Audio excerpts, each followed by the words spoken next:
Capturan a 3 sujetos, entre ellos un extranjero, vinculados con las últimas explosiones registradas en Guayaquil. La policía los indaga por actos terroristas. En operativos realizados por la policía y fiscalía, fueron apresados 3 sospechosos por la muerte de alias Don Nasa. Maestros realizan movilización hacia la Corte Constitucional para seguir la audiencia sobre la equiparación salarial. Las noticias en Televistazo con María Isabel de Leve y Gabriela Baer.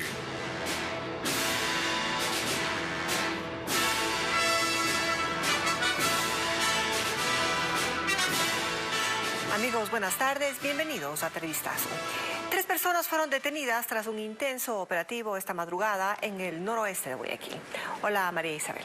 Hola, Gaby y amigos, bienvenidos. Durante el allanamiento encontraron dinamita, armas y municiones. La policía los relaciona con recientes atentados cometidos con explosivos en el puerto principal. William John con más de este caso. En esta operación intervinieron agentes de varias unidades especiales de la policía y de la fiscalía. Allanaron una casa en el sector de Flor de Bastión, en el noroeste de Guayaquil, porque tenían pistas de que allí estarían supuestos integrantes de una organización delictiva relacionada a varios atentados con explosivos registrados en el puerto principal este año, aunque no precisaron en cuáles. Al momento tenemos 3 aprehendidos.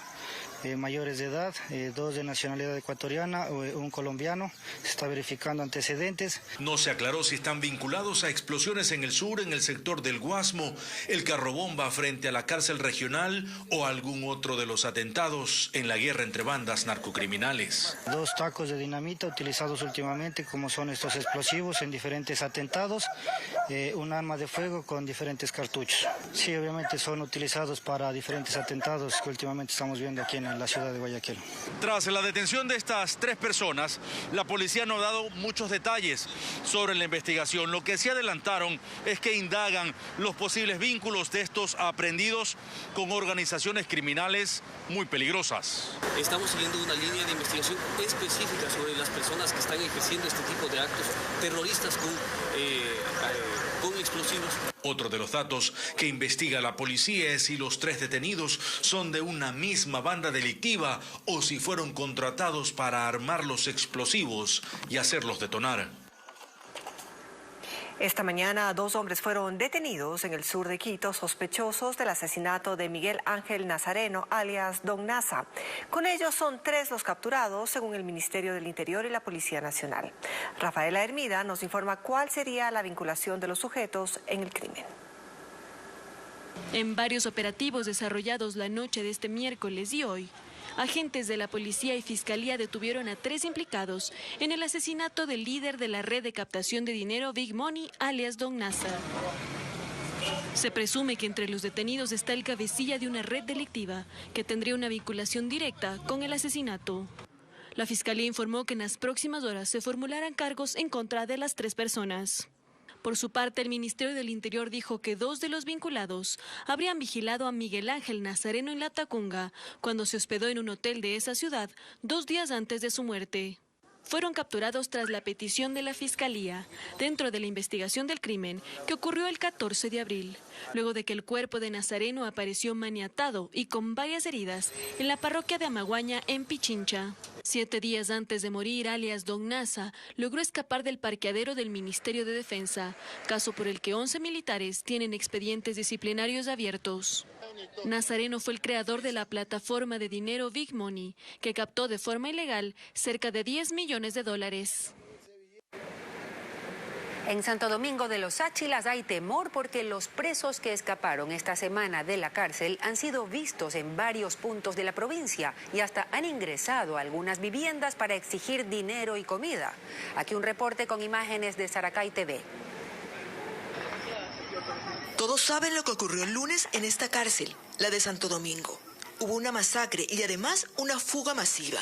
Y aunque la policía recapturó a cientos de presos, todavía hay varios que siguen prófugos y que, según denuncia el representante de la comunidad Sáchila, tienen atemorizados a quienes viven en zonas rurales pero cercanas al penal. Antisociales que están armados, ¿sí? Han entrado a las comunidades, han llegado a los hogares e incluso han solicitado comida, han solicitado agua en horas de la noche, llegan a las viviendas y se desaparecen nuevamente por los matorrales. Los moradores de esta zona se niegan a decirlo en cámara porque tienen miedo, pero corroboran la denuncia. Un compañero de trabajo dice que vio que ingresaron por ahí y se fue. Y este helicóptero anda dando las vueltas desde las 10 de la mañana. Que nos ayuden a coger a los delincuentes que están escapados porque estamos en peligro. Mientras esto ocurre, los familiares de las personas que están detenidas en el Centro de Privación de Libertad de Santo Domingo también protestan, porque dicen que los suyos corren peligro en esa cárcel, que ni siquiera han limpiado los pabellones después de la masacre. Recogieron solo los cadáveres, pero hay la putrefacción allá adentro y los reos que los tienen ahí encerrados en los cuartos, amiga, no pueden ya ni respirar, lo que está pudriéndose todita esa sangre ahí. A lo que ya estaban rompiendo la puerta. José vivió de cerca el amotinamiento, estuvo preso en esa cárcel y salió el martes, un día después de lo ocurrido. Esa gente cargaba fusiles, cargaba chaleco, cada gente mala de ahí cargaba sus 9 milímetros, nos quemaron los pabellones, nos quemaron todo. Han pasado ya 3 días, pero el capítulo de lo ocurrido en el Centro de Privación de Libertad de Santo Domingo todavía está abierto y sin solución. En la Corte Constitucional se realiza la audiencia sobre las reformas a la Ley de Educación que fueron vetadas en su totalidad por el presidente Guillermo Lasso, mientras la huelga de hambre de los maestros cumple su 10º día. Jacqueline Rodas cubre estos hechos. El gremio de maestros marchó desde la sede de la Unión Nacional de Educadores hacia la Corte Constitucional, donde se desarrolla la audiencia para evaluar si se cumplió o no con la sentencia emitida por los jueces en agosto pasado, cuando se declaró constitucional la reforma a la Ley Orgánica de Educación Intercultural, pero se suspendió la vigencia de los artículos sobre mejoras jubilares y de remuneración, debido a que no se cumplió con el principio de sostenibilidad fiscal, es decir, no se garantizó los recursos económicos. Antes de la audiencia, que fue telemática, el presidente de la Corte, Alí Lozada, hizo aclaraciones. La Asamblea Nacional y la función ejecutiva, el presidente de la República, podían, si es que tenían la voluntad política para ello, subsanar esos vicios de inconstitucionalidad. La Asamblea ha aprobado una ley o un proyecto de ley que ha sido objetado por el presidente de la República por inconstitucional. Entonces también corresponde a la Corte resolver sobre esa objeción total. Fuera de la Corte, los maestros cumplen el 10º día de huelga de hambre. Dejan en manos de los jueces constitucionales la vigencia de toda la reforma, que garantizaría, por ejemplo, que la base de su salario se incremente a $1,000. Vamos a presentar los argumentos y demostrarle al país que sí hay recursos, no solamente para educación, sino también para salud. Es hora de que se pague la deuda social. La audiencia sigue. El Pleno de la Corte Constitucional escuchará la postura de la Asamblea, la Presidencia de la República, el IES y los gremios de maestros.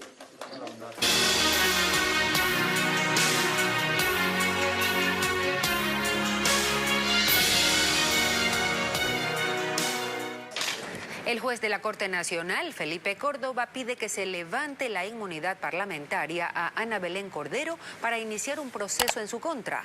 Paul Romero sigue el tema. Hola, Paul, ¿cuál es el motivo para este pedido del juez? ¿Qué tal, María Isabel? Gracias, buenas tardes. Se trata de una demanda, de una querella que se presentó en contra de la vicepresidenta de la Comisión de Fiscalización de la Asamblea Nacional, Ana Belén Cordero, de las filas del movimiento oficialista Creo. En este caso, fue denunciada por supuestamente proferir expresiones en descrédito o deshonra en contra de Héctor Rodríguez Chávez, exgerente de la empresa pública Yachay. En este caso, el juez de la Corte Nacional, Felipe Córdoba, solicitó al Pleno mediante prórroga providencia que este 11 de mayo al menos se conceda la autorización previa para proceder con el proceso judicial en la Corte Nacional de Justicia. Aquí en el Parlamento Nacional existió un total rechazo respecto a esta solicitud del juez. Recordemos que la Comisión de Fiscalización y sobre todo la asambleísta Ana Belén Cordero denunció supuestas irregularidades en lo que corresponde, en este caso, a este proyecto impulsado por el correísmo, en donde desde el 2013 se han invertido más de 600 millones de dólares y denunció presuntas inconsistencias e irregularidades. Escuchemos parte de las reacciones. Y hoy, en una muestra del máximo cinismo, las tórtolas contra las escopetas, el señor Héctor Rodríguez, que tiene más de 5 glosas en la Contraloría General del Estado y varios procesos por varios millones de dólares en su contra, me denuncia por injurias ante la Corte Nacional. Llevaré adelante este juicio hasta las últimas consecuencias, porque le recuerdo que el gobierno de la persecución, el que usted representaba, ya se terminó. La Comisión de Fiscalización no va a permitir que se atropelle el trabajo valiente de una de las pocas comisiones que se juega por cumplir y hacer cumplir la ley. Pareciera ser que el juez desconoce lo que establece la Constitución y lo que tiene que ver en esta materia con lo que es la inmunidad, por lo cual no podría levantarse en ese sentido. Lo que nosotros esperamos es que la presidenta de la Asamblea Nacional ni siquiera le dé paso a esto. Los asambleístas invocaron el artículo 128 de la Constitución, que establece que los legisladores no son responsables ni civil ni penalmente por sus opiniones. En este caso tampoco pueden ser procesados judicialmente. Y a partir de hoy la Asamblea tiene 30 días para pronunciarse. De no hacerlo, se entendería en este caso de que se autoriza el levantamiento de la inmunidad parlamentaria. Gaby, en estudios, buenas tardes. Gracias, agradecemos a Paul Romero por ese reporte desde la Asamblea Nacional. Ahora les contamos que el presidente Guillermo Lasso inauguró en Jerusalén una oficina de innovación con la que se busca implementar conocimientos y tecnología de vanguardia a los sectores productivos nacionales. Ahí reiteró que su gobierno busca un acuerdo comercial con el Estado de Israel. El presidente Guillermo Lasso continúa con su visita oficial en Israel. Este jueves inauguró la oficina de innovación en Jerusalén, con lo que se marca el inicio de una hoja de ruta en el fortalecimiento de las relaciones comerciales. Lasso indicaba cuáles son los objetivos. La innovación es un tema de primera importancia para desarrollar y aumentar la producción, para impulsar las actividades industriales, para el desarrollo científico y académico y, por supuesto, con ello aumentar el empleo y los ingresos para millones de familias en el Ecuador. Israel es el país con el mayor número de patentes inscritas por año en el mundo, por lo que se entiende que es estratégico potenciar los nexos de Ecuador con este país. Tenemos 38 empresas exportadoras de productos ecuatorianos hacia Israel y 286 importadores de productos israelíes hacia el Ecuador, lo cual demuestra nuestra afinidad comercial. El ministro de Relaciones Exteriores de Israel comentaba cuál es la base conceptual que los ha llevado hacia el desarrollo económico. Y las dos palabras son chutzpah y tachles. Chutzpah significa atreverse, tomar riesgo, ser audaz. Tachles es ir al grano, implementar, definir, hacer, concretar. En entrevista con la cadena internacional CNN, el presidente de la República se refirió a la crisis carcelaria que se vive en el país. Y es lamentable que el Estado en los últimos 15 años haya cedido el control de las cárceles a estas bandas criminales. El desafío que yo tengo por delante es muy grande. Recuperar la soberanía del Estado en las cárceles, poner orden y llevar adelante un sistema de rehabilitación social que respete una línea de derechos humanos. Por eso, los temas de seguridad han ocupado un papel preponderante durante su visita a territorio israelí.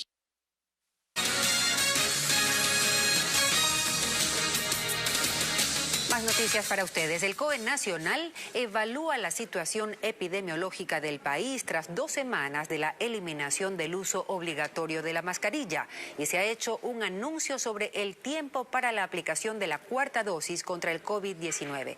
Vamos con Fabiola Santana al ECU 911, donde en Quito se está generando esta noticia. Dinos, Fabiola, ¿cuál será la nueva distancia recomendada entre estas vacunas?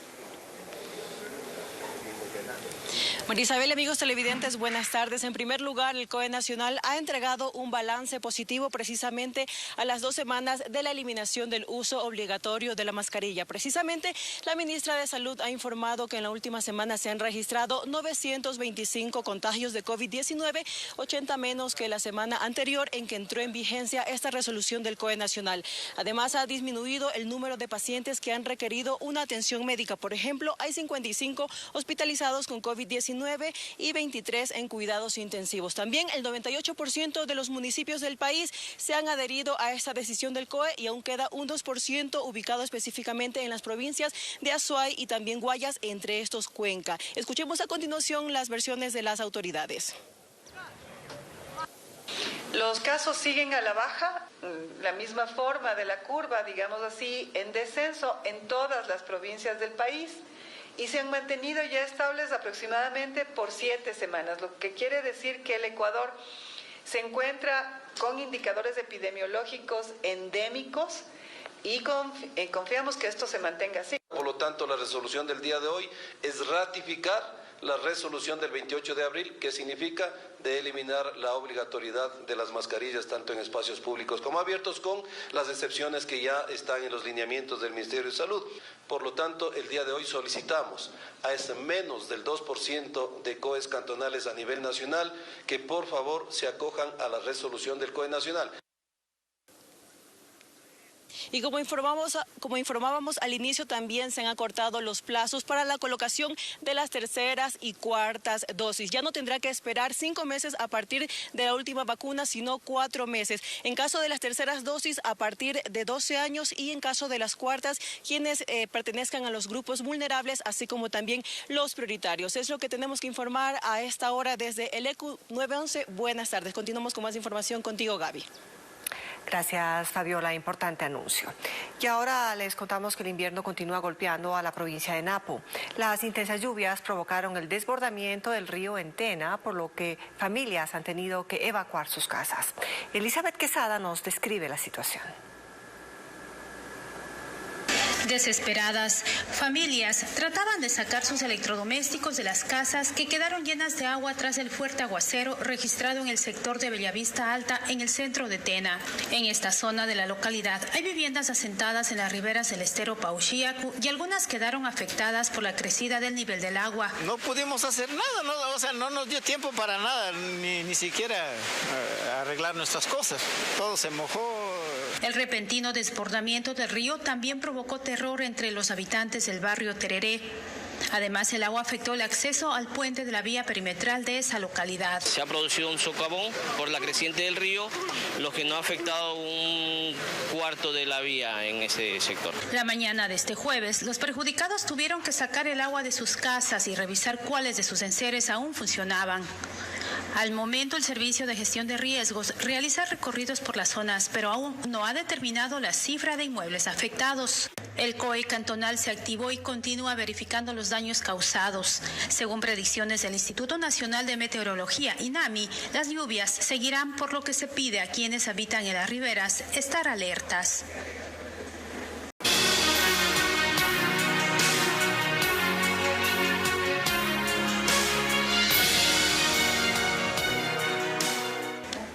Y esta mañana decenas de personas marcharon hasta las oficinas de la Gobernación de Esmeraldas en la capital de la provincia Verde. Estos ciudadanos protestan porque son damnificados del sismo que sacudió a esta localidad en marzo pasado y varios de ellos perdieron sus casas. Ahora piden un plan de vivienda para recuperar ese bien. En las próximas horas la gobernadora se pronunciará sobre esta situación y el pedido de estas familias. Potenciar la atención a los sectores sociales es el objetivo del gobierno nacional. Así lo indicó esta mañana el ministro Simón Cueva, quien detalló el destino que tendrán los ingresos extraordinarios del crudo y el desembolso que por $1.000 millones hará el Fondo Monetario Internacional.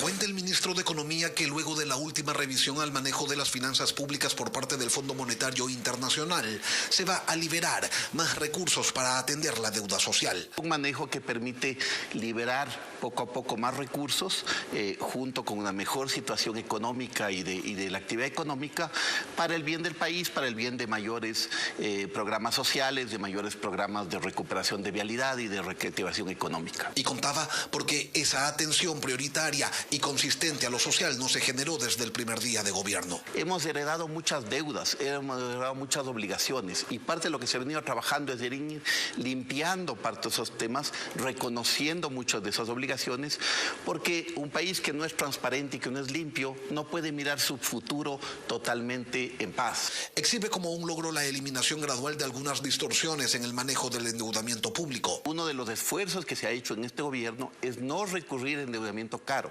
no hacer nueva deuda con colateral de petróleo o con otro tipo de colateral. Y ahora que hay más dinero por los $1.000 millones que entregará el FMI y por los altos precios del petróleo y por el incremento de las recaudaciones, contaba el ministro hacia dónde es que irán esos recursos. Es sano que una parte de esos recursos vaya para cubrir deudas con el IES, con los GATS, con los proveedores del Estado. Todo eso son recursos y liquidez que sale al IES, que sale a los proveedores de salud, que sale a los GATS y a través de los GATS sale a todos los cantones del país de forma capilar. Y todo esto ayuda a que la plata entre a la calle y que ayude a esa reactivación económica. El ministro recalcó que son $1.800 millones los que constan en el presupuesto general del Estado destinados a inversiones, pero que no ha habido desembolsos importantes porque asimismo son estos asuntos en los primeros meses del año fiscal, lentos, pero que ya están empezando a coger viada.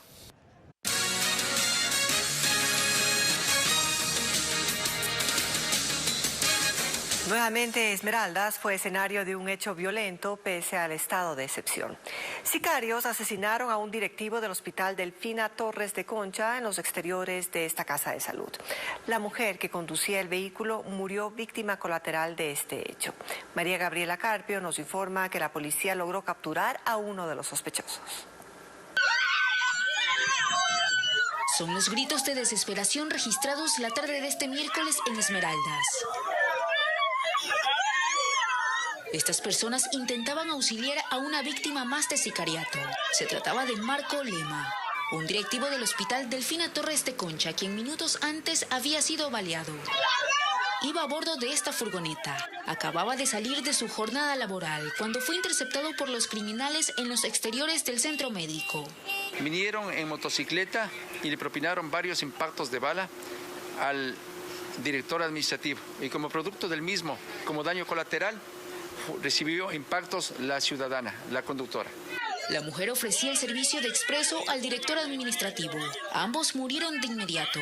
El jefe zonal de la policía investiga los motivos del ataque contra el funcionario. Estamos a la espera de los familiares del director administrativo para ver qué es lo que pasó, si hubo algún tipo de denuncia, si tuvo algún tipo de amenaza, pero sin embargo la función que desempeñaba él acá respecto a contratos, considero que se tiene que ver algo de eso. Los agentes realizaron un rápido operativo y localizaron a varios sospechosos en el sector de La Tolita. Allí se originó una persecución que terminó en un cruce de balas con los delincuentes y la captura de uno de ellos. Y cuando salía de la mecánica a pie, uno de los delincuentes propinó varios impactos de bala hacia la integridad de nuestros compañeros policías sin lograr alcanzarlos. Hicieron uso progresivo de la fuerza y dispararon. Dos de los impactos lastimaron al delincuente a la altura de los glúteos y a la altura de la pierna. El sospechoso permanece hospitalizado, mientras que los operativos continúan para ubicar a los demás implicados. Cuando la policía ingresó al hospital, acá al Hospital del Sur, con este delincuente, la familia se dio cuenta de que era o podía ser el posible victimario y la familia y los curiosos querían lincharlos. Con este caso, los crímenes en esta ciudad bordean los 160. De esa cifra, 11 asesinatos se han registrado en Esmeraldas desde que se inició el estado de excepción, hace casi 2 semanas. Continuamos. Hay preocupación en Guayaquil por robos cometidos tras el inicio de clases presenciales.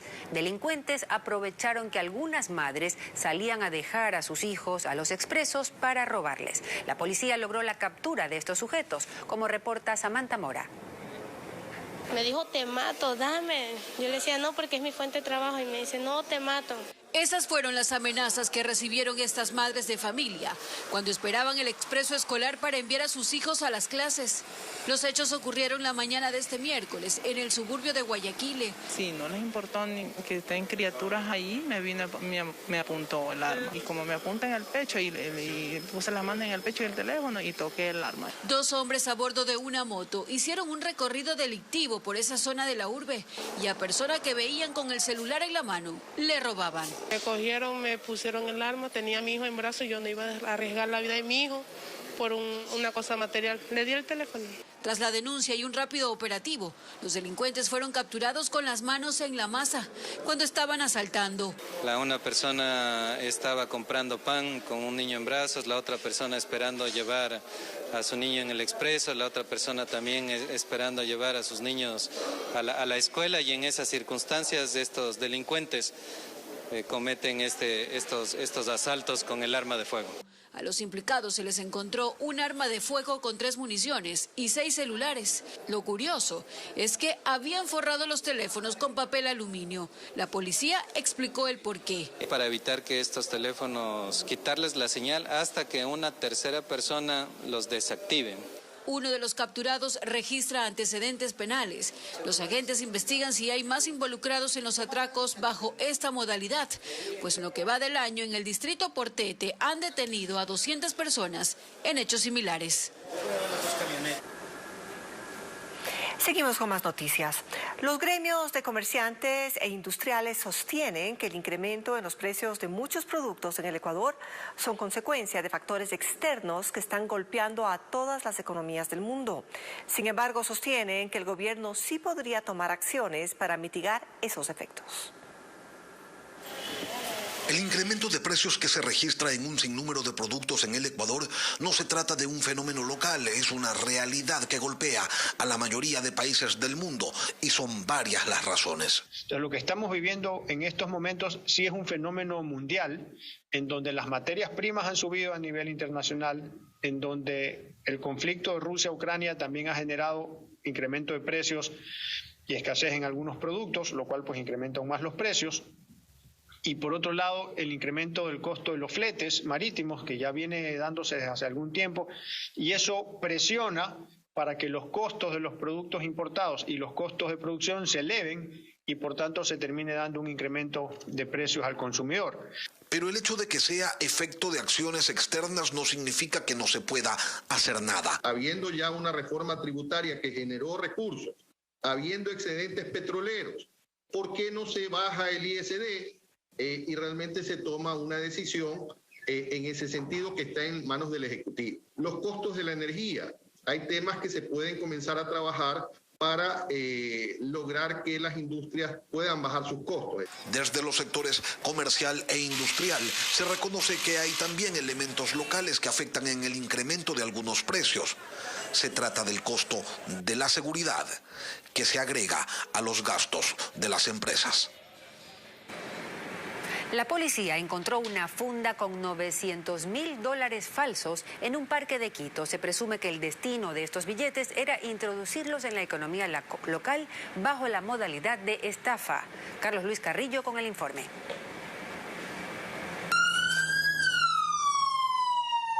Fueron los propios vecinos del sector de Ichimbía quienes alertaron a la policía que 2 personas a bordo de una motocicleta abandonaron una funda con gran cantidad de dólares en una de las jardineras del parque. Son billetes similares a los que uno puede encontrar en las papelerías, son billetes de uso didáctico. Todo estaba empaquetado. Cada billete tenía la denominación de $100. Un total de $900.000 falsos que según la policía iban a ser ingresados a la economía local. Podrían haber sido utilizados para estafar a la ciudadanía con lo que se conoce comúnmente con el paquetazo. Entonces, con esta situación y y la denuncia ciudadana que hubo en este caso, pues se pudo evitar que muchas personas puedan ser estafadas. Al momento, la policía trata de ubicar a las 2 personas que dejaron el dinero y así profundizar las investigaciones de este nuevo caso de dólares falsos.